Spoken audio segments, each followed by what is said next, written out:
Hi, I'm Laura and I'm 33 years old. I wanted to share my story with all of you people, especially those who had given up on love. But for that, I need to tell you about a turning point in my life. Almost 2 years ago, I went through a life-altering accident. In the blink of an eye, I lost the ability to walk, and I found myself in a wheelchair.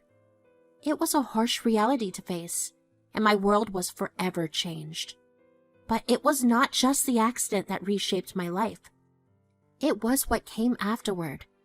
The accident opened my eyes to the true colors of the people who surrounded me, and the most painful betrayal came from the person I least expected it from, my husband, Nate. Let me take you back a bit.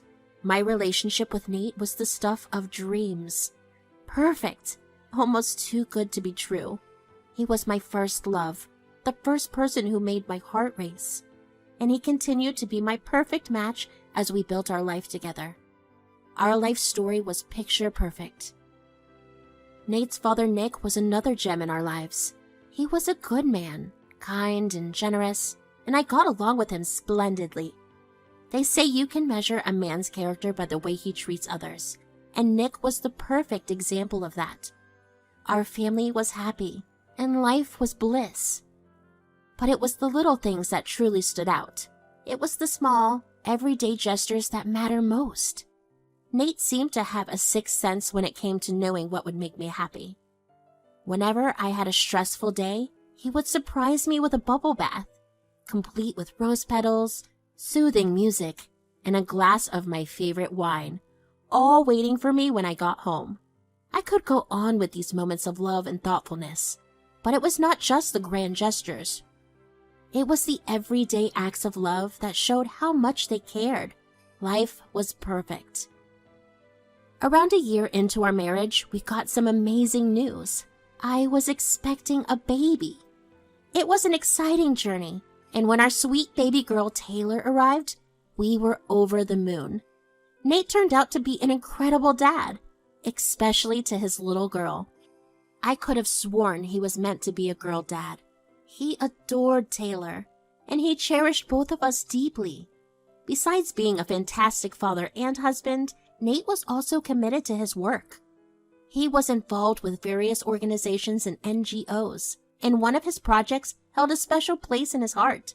He named it Tay and Laura, after my daughter and me. When I think back to that fateful day, it was around 4 years ago into Taylor's life. I had just left the grocery store and I was driving back home. Taylor was at home with her babysitter, and Nate was busy at work. Then, suddenly, the accident happened. The details are blurry, and I can't recall what went down. All I know is that when I woke up later at the hospital, and the first thing I saw was Nate right by my side, holding my hand. And then there was Nick standing there with Taylor, his face a mix of concern and relief. The doctor came into the room. "I need to talk to you and your husband in private." Nick took Taylor and stepped out of the room. "I have some bad news, Laura. You have a spinal cord injury, and unfortunately, there's nothing we can do to reverse it. There is no easy way to say this. I'm truly sorry, but you'll have to spend the rest of your life in a wheelchair. I hope you stay strong. I will give you two some time now." The doctor left us alone. Tears started rolling down my eyes, and even Nate was teary-eyed. "I can't believe this, Nate. I can't walk anymore. My life is ruined. I will never be the same again. Is this for real? Our plans, our dreams, they are all shattered. I don't want Taylor to grow up with a mother who can't even stand up and play with her. I should have been more careful. I feel so helpless." "Laura, I understand your fears, but can you please just calm down for a moment?" "Nate, I don't want to be dependent on you or anyone else for the rest of my life. I don't want to be a burden. I just can't handle the thought of that." "Laura, I need you to understand that this situation does not just affect your life. It affects mine too. I am your husband. I need some time to think. For God's sakes, don't make this all about you." The next day, I was discharged from the hospital, and Nick had given me his condolences and had already left for home. Nate drove me and Taylor back, and the entire ride was silent, filled with concern. When we finally arrived home, I was in a new wheelchair, and the atmosphere was heavy and tense. Mom has a chair. Wheelchair. Black chair. Mom is back from Mr. Doctor. Yes, sweetie, Mommy needs some rest and so do you. I'm going to put you to sleep now. Yes, just make sure her nightlight is on. She must be tired from the hospital. Also, don't forget to give her a blanket. It's been getting cold lately. I don't want her to get sick. Nate gave me a stare and took Taylor to put her to sleep. He came back after a while.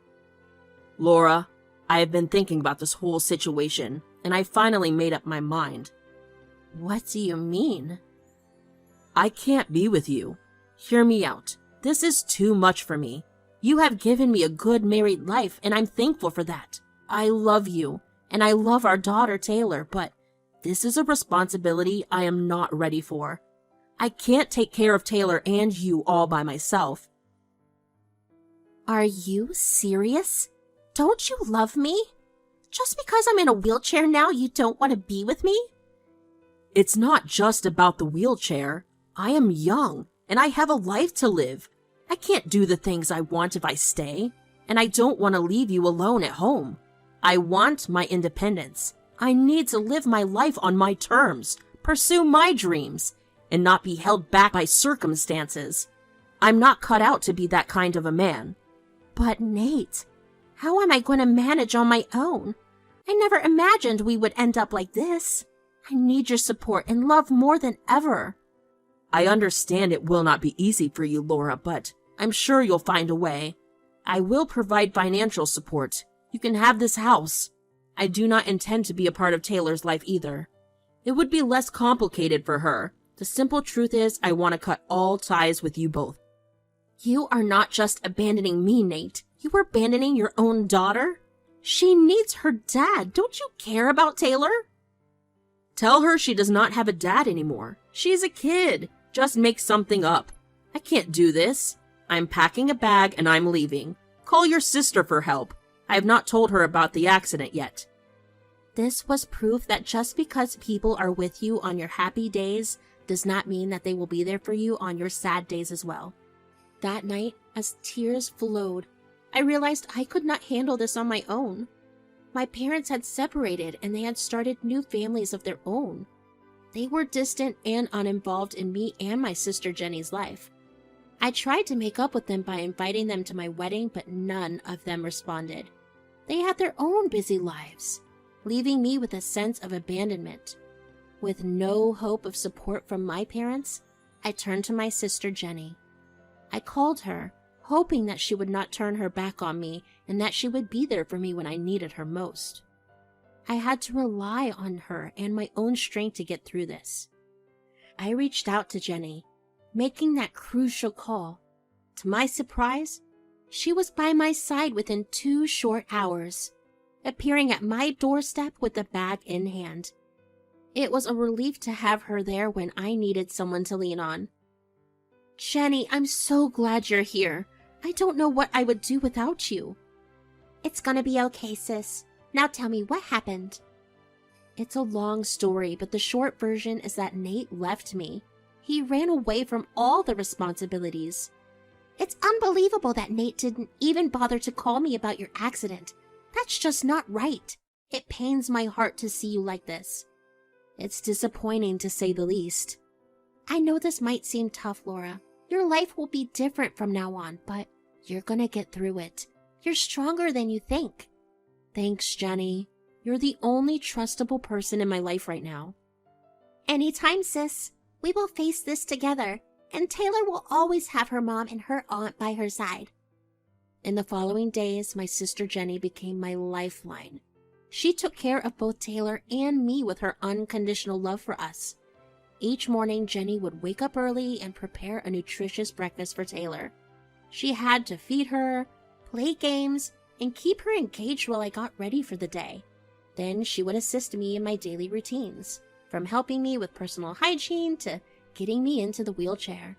She would drop and pick up Taylor from her preschool every day. Her patience was remarkable. and she never made me feel like a burden. Jenny would whip up scrumptious food for all of us. She made sure to create a sense of normalcy in our lives, even amidst the chaos. After dinner, Jenny helped with Taylor's bedtime routine and helped me get into bed. Nate had completely cut all contact with me. Even when I tried to call him, he never returned my calls or picked up the phone. I felt abandoned and heartbroken. But it was not about the money. I had a decent amount saved up in a bank account that would last us for a long while. What worried me was I had no support. Jenny could not stay with us forever. She had her life to get back to. One day, Jenny had taken Taylor to get some ice cream. I was alone at home sitting in my wheelchair when I heard a knock at the door. I wheeled myself over to the door and called out, "Who is it?" It's me, Travis, your neighbor. It was Travis at the door. Travis had been our neighbor for a while. He was a friendly guy, living next door, and we had often had casual chats. He was around my age and lived on his own. He had also been to our place a couple of times for drinks. "The door's unlocked. Let yourself in." Laura, you're in a wheelchair? What happened? It's a long story, Travis. I had an accident, and I'm stuck in this wheelchair for the rest of my life.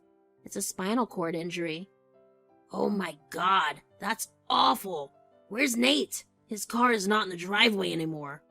Are you home alone? Is Taylor okay? That's why I came over, actually. I noticed you guys were not around much lately, so I thought I'd check up on you. Nate left me when I needed him the most. He said he could not handle the responsibility of being with me and Taylor, so now I'm alone. Taylor is with Jenny, my sister, who has been living here for a month.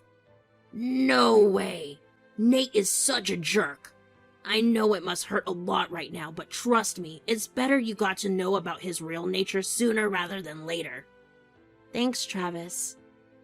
I'm here to listen, Laura. Can I stay and keep you company for a while? Of course, Travis. I appreciate that. It has been tough. I feel like I'm useless. Can't even be there for Taylor like I used to. Jenny cannot stay with us forever. She has her own life to live. My parents are not interested in being supportive. I can imagine how difficult it must be. I have an idea. You do not have to say yes immediately, but I work from home, so if you're comfortable with it, I can come over during the daytime to help you with Taylor and chores in general. You can figure out a routine until you find a more permanent solution. I would be happy to help you as a neighbor and as a friend. I don't know what to do when Jenny has to leave. I cannot keep depending on her, and I actually appreciate your offer. How about I think about it? That would be great. Before I leave, I'm just going to say this. Laura, you are handling it better than you think. You are a great mom, and Taylor is lucky to have you. Thanks. I needed to hear that. Travis was a nice guy, and his offer had me thinking. Now, people might think it would be weird for a woman to call over her neighbor to take care of her daughter, but what people would not get was how helpless I was.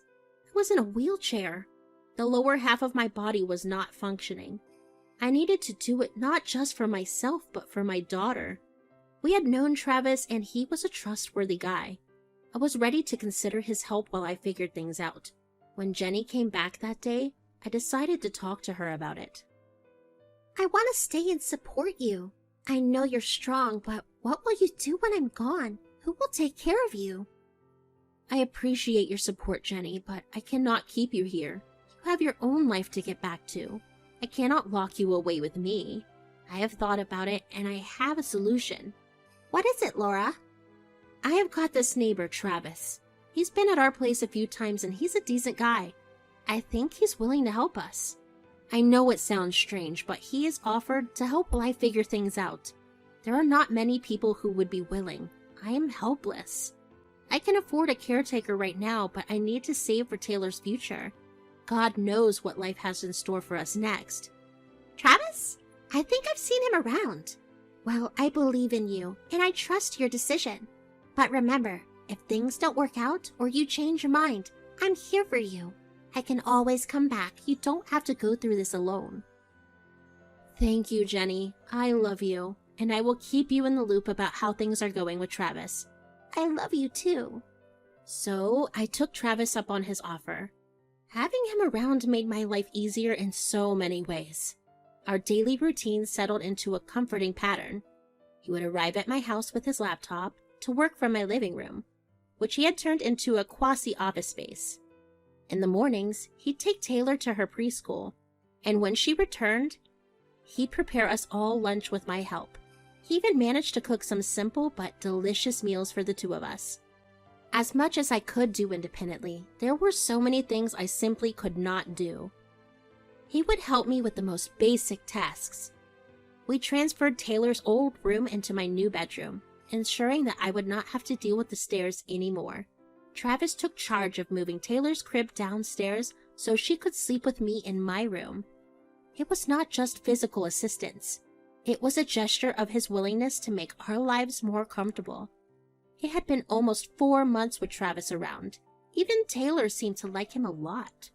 One evening, Taylor was with my sister for a sleepover, and it was just Travis and me. He helped me from my wheelchair to the bed. Our faces were closer than usual. I could feel his breath on my face. And suddenly, in that quiet room, we shared a kiss. The whole game changed after that moment. Travis moved in because I asked him to. It was not just me and Travis. Taylor was also starting to form an adorable relationship with him. And speaking of family, Travis introduced me to his mom, making our connection feel real and permanent. You know, some people might look at us and think things happen too fast. But here's the thing. Life can throw you curveballs, and sometimes it's the people you least expect who step up and make a difference. Travis was there when my husband should have been, and that's a fact. Travis loved me when I was at my lowest, at my weakest. He did not care that I couldn't move like others. He saw something in me, and that truly mattered. One day, Taylor came up with a weird request after Travis brought her home from her preschool. Will Travis come to my play? I'm a big furry cat in the play. Why don't you ask Travis yourself, honey? Dad, will you be there? Oh my God, Taylor, no. Travis is not your dad. Can he be my new dad, please? Tina has a new dad, too. Please, Mommy? Please? I don't think so, sweetheart. Everyone has a dad at school. Travis, please will you be my new dad? Laura, I wouldn't mind it. I love Taylor, and if Nate is not going to be here with her, I'd love to step up. Don't get me wrong, I'm not trying to take someone's place, but I think it's important for Taylor to have a male figure. You know, Nate does not even deserve to be Taylor's dad. He just abandoned us. He promised he would send money, but he didn't. I've been trying to contact him about the divorce papers, and he's been avoiding it, so if you're okay with it, Taylor can call you Dad. You can call me Dad, sweetie. Yay! I have a new dad! It has been almost a year, and my life has undergone a profound transformation. I'd lost Nate, but in the process, I found someone even better. I won't lie. I did miss my old life when I could walk on my own, but I had to make the best of what I had, and Travis made that so much easier. Nate had vanished into thin air. He hadn't even sent the divorce papers he talked about. So I decided to contact my lawyer to get the process started, as I no longer needed him in my life. The papers were all set, and I made attempts to reach Nate, but there was no response. I even contacted Nick, Nate's dad, hoping he might know something.